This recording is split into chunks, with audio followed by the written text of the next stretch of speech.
people like me.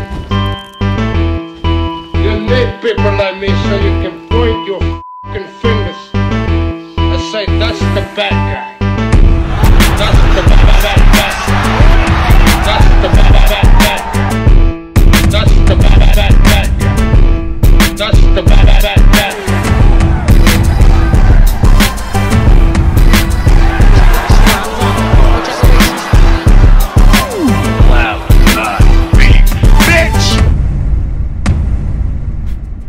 Welcome to the motherfucking relay. We're covering today's top boxing news. Okay, we'll start with this. There was a lot of action by way of the welterweight division yesterday on both sides of the Atlantic Ocean. Eddie Hearn on if Conor Benn could fight for the WBA regular belt. Fuck the regular title. Fuck the regular title. You win a regular title and it's, oh, you ain't world champion. A Stanionis, really tough fight, and you won't even get the credit of being a world champion, and that's quite right. It is. What is actually the point of boxing for a regular title? Aren't the WBA supposed to be phasing those out anyway? Listen, as a boxing fan, I very much like the idea of that fight. Conor Benn versus a Stanionis, two hard-punching, young guys locking horns to decide who's the better one among them. Oh yeah, as a boxing fan, I could definitely go for that fight. If they announce tomorrow that Conor Benn is going to be swapping punches with a Stanionis, of all people, in his very next fight, what do you think? You think I'm not going to watch it? Of course I'm gonna fucking watch it. I'm a boxing fan. Why the fuck wouldn't I watch it? So me being willing to watch that fight doesn't mean I expect it to happen. I think that's a disconnect for a lot of people.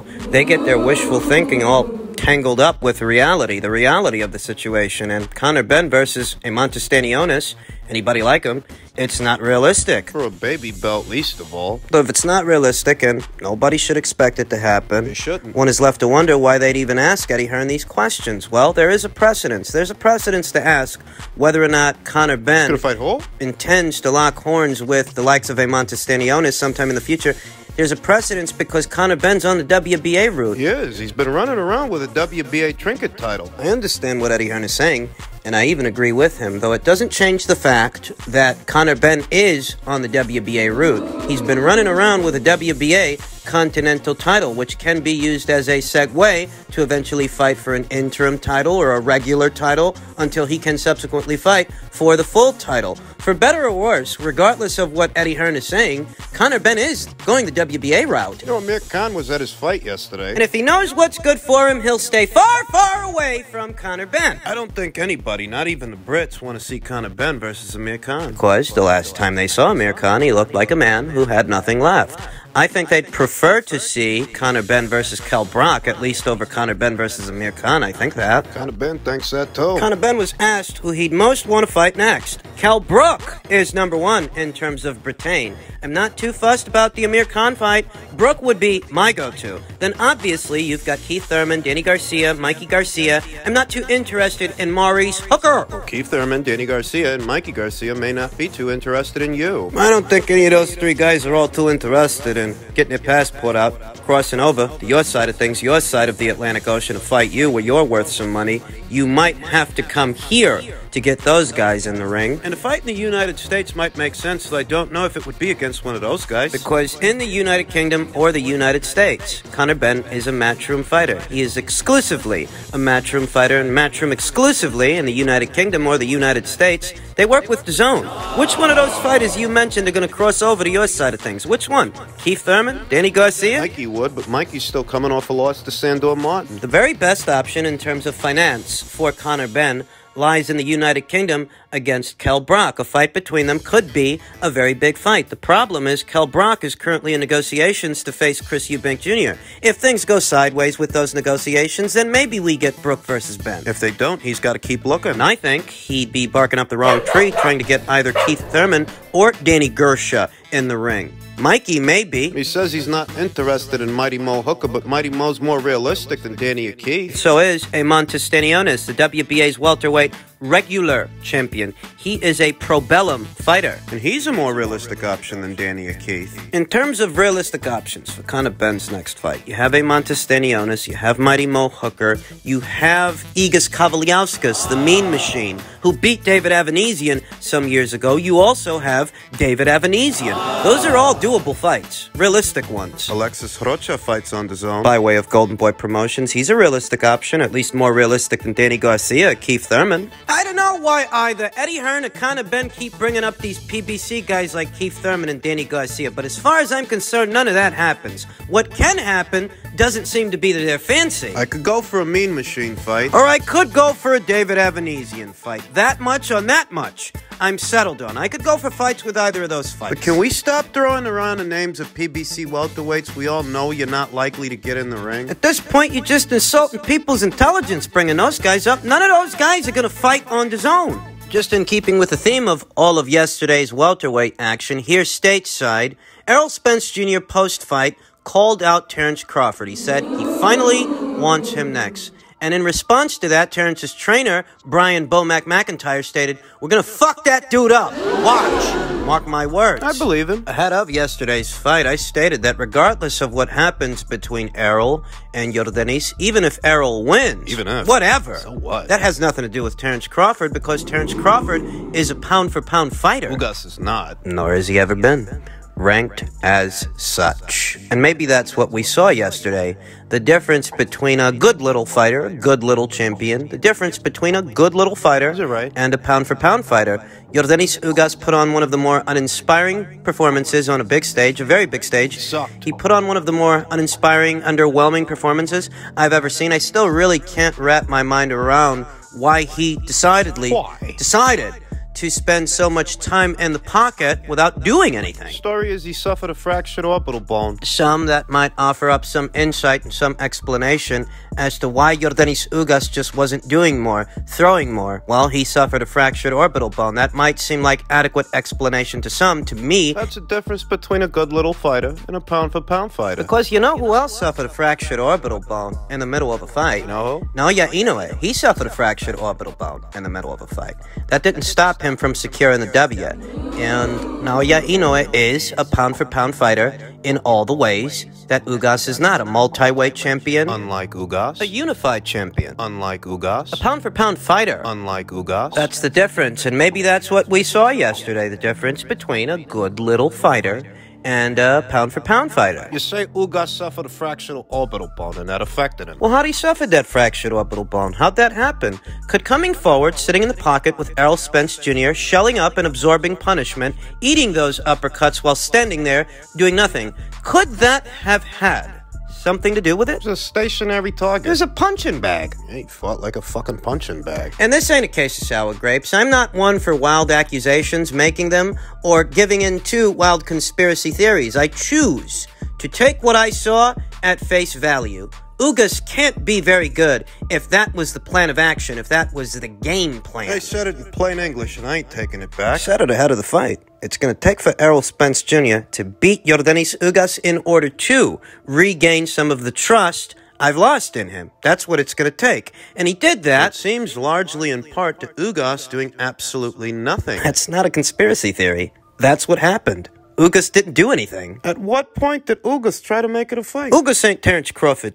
Terrence Crawford, he ain't Yordenis Ugas. Yeah, Crawford's a pound-for-pound multi-weight champion. Ugas ain't none of those things. I overestimated his desire to secure the W. I overestimated his desire to bring home the victory. That was my mistake. I'm not impressed with Errol Spence. I give a bush-tailed rabbit's ass who don't like it. Fuck you. Any guy that stands in front of Errol, the way that Ugas stood in front of Errol, shelling up, doing absolutely nothing, is asking for Errol to tee off on him. That's not what I expected Ugas to do, but that's what he did. You're getting battered. You're getting beat up from the inside out deep in the pocket, yet you willfully keep choosing to go there instead of creating space and establishing your own jab so you can set up your own punches, your own shots. You're not even moving around the ring to give yourself a breather, give yourself some room. You're marching forward, shelling up in a high guard, eating uppercuts and body shots. You're just standing there. That's all he was doing. That's no conspiracy theory. That's what he did, and that's what we saw. Stationary targets, not throwing. It's not a conspiracy. That's piss-poor performance. Bring on Crawford versus Spence. Errol says he wants it, and if he's back, he's truly back, and we're going to take this 10th round referee stoppage if we're going to take this at face value that Errol's all the way back. Hey, bring on the Crawford fight, because I thought Crawford would beat this guy before the retina injury, before the layoff, and before the car accident. So nothing's really changed for me. Make the fight. Post-fight, Terrence Crawford took to social media to congratulate Errol Spence Jr., saying, "Congratulations, great fight. Now the real fight happens. No more talk, no more sides of the street. Let's go." To which Errol Spence Jr. replied, "Say less. Make the fight. Make the fucking fight."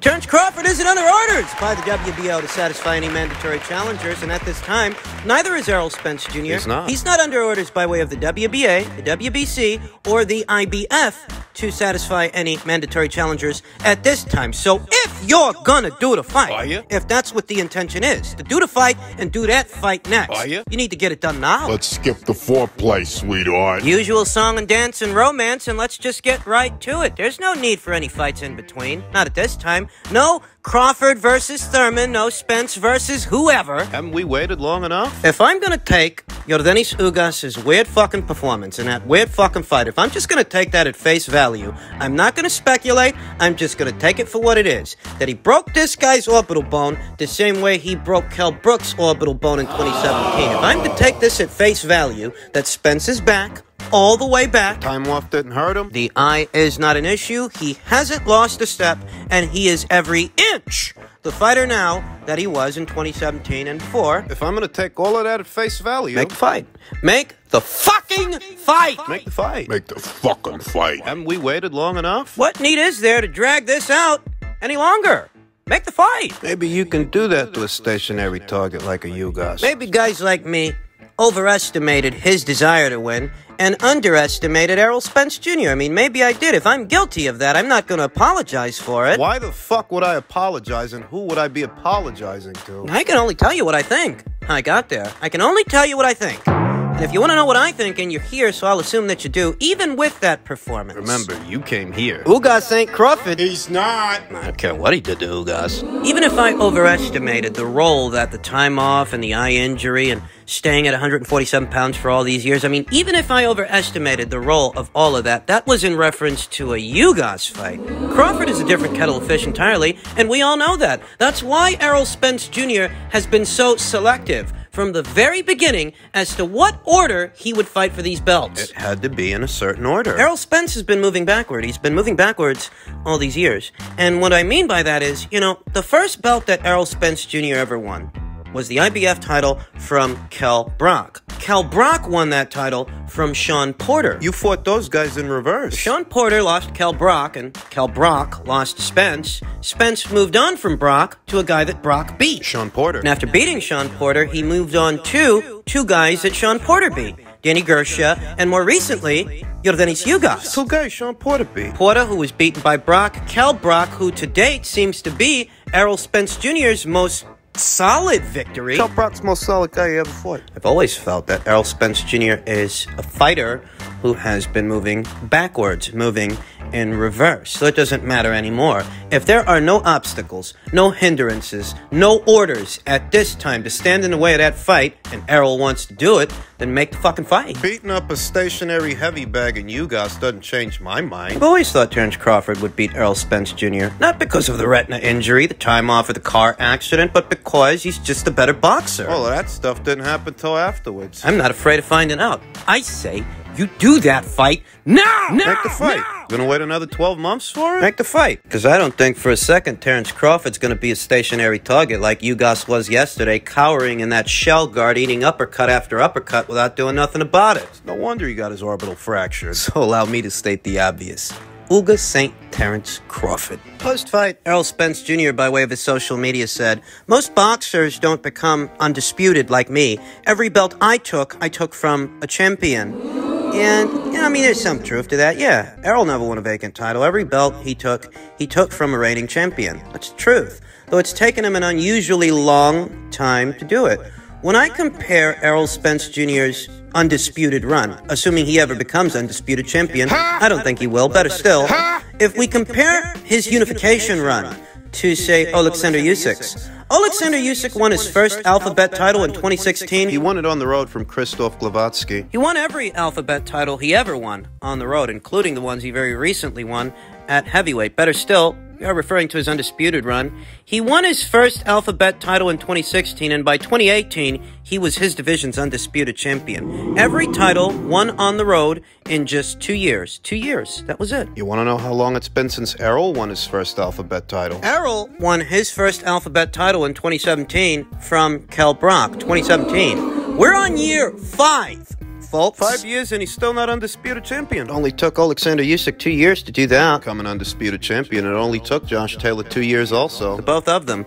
Both of those guys became undisputed champions by beating a champion in order to be a champion. They won every single belt they ever won from a reigning champion, the same as Spence, but they became undisputed champions in a much shorter duration of time than it's taking Errol. Well, what's taking Errol so long? I told you. He wanted to fight for the belts in a certain order. He wanted to save Terrence Crawford for last. And I've been telling you year after year why that is. That's the riskiest fight. You would have fought Crawford all those years ago and unified with him straight away. You wouldn't have made it to the Mikey Garcia fight, or the Sean Porter fight, or the Yordenis Ugas fight. You wouldn't have made it to none of those fights if you would have fought Crawford then. That's why you wanted to save him for last. What are you going to do now? You're going to argue that Terrence Crawford isn't a riskier fight, a riskier opponent than Yordenis Ugas, than Sean Porter, than Mikey Garcia? Those guys, those fights are supposed to be riskier fights than Terrence Crawford. If he saved Terrence Crawford for last, it's because he's a riskier opponent than any of those guys. He's certainly a higher ranked opponent than any of those guys. But whatever. Whatever the fuck ever. Errol says he wants Terrence next, so bring it on. You want it?